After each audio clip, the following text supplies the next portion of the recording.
Y'all, it's Tuesday and 2024 is almost gone. Like, where did the year go? But no, for real, this Tuesday, I really want to encourage the creators, the creatives, whether you're a content creator, whether you're an artist and your medium is drawing or painting, or like myself, fashion design or writing. Um, in this next season of your life, stop looking for a strategy for what you do to make sense, but instead put all of who you are into what you do. Bear with me. I really want to break it down because the way the Lord gave it to me, I know it's for me, but I also know it's supposed to give somebody else hope too. I think for me, I'm going to give you an example. For me, a lot of times when I struggle with consistency, it's because I'm trying to make sense of how two things are supposed to come together. I love writing and I love designing and all these ideas that are coming. But, of course, I just write them down and then I make sure I take my time with just one. And then sometimes it's just a bunch. And I'm like, let me slow walk this thing. But this morning in my prayer time, the Holy Spirit helped me realize, like, sometimes it's not supposed to make sense to you.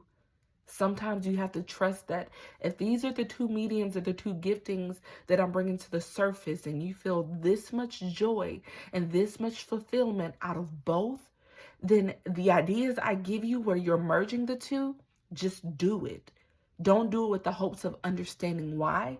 Do it knowing that I'm doing it through you. Because in that, your testimony is in that. The pain that you went through is in that. The different things you've overcome is in that. And it's not always about you when it's coupled together and presented to the world. Sometimes it's about just those one or two eyes that lays eyes on the thing that you're doing to actually feel the hope.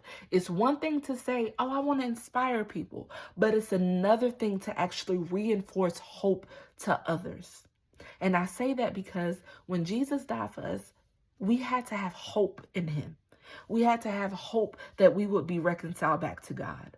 So when you do things and you do it unto the Lord, yes, you're doing it in obedience to say, God, I'm going to steward this gift, but it's also to reinforce hope to his people. Thank you, Holy Spirit. I don't think a lot of us recognize that so many people are hopeless. And to be hopeless is a scary place to be. It's a very scary place to be. I'm speaking from experience. In 2018, I was very, very hopeless. I don't mean like, oh, I'm trusting God. No, I was hopeless.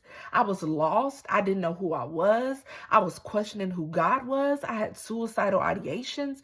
I had no hope until I asked God, who are you and who am I? And when I asked him that, he revealed a lot about himself, a lot about me. And I kid you not, just designs on top of designs on top of designs were downloaded into me. And I'm up in the middle of the night just sketching, trying to go to sleep just sketching, but still struggling with hope. I'm up writing, wrote a whole book and published it, because all of these things were coming to the surface and being purged out at the same time. But what he was doing in that moment was restoring hope. So when you're, as an artist, your gifting and your calling is to restore hope through the mediums that you do. Sometimes it's one, sometimes it's two, sometimes it's three or four.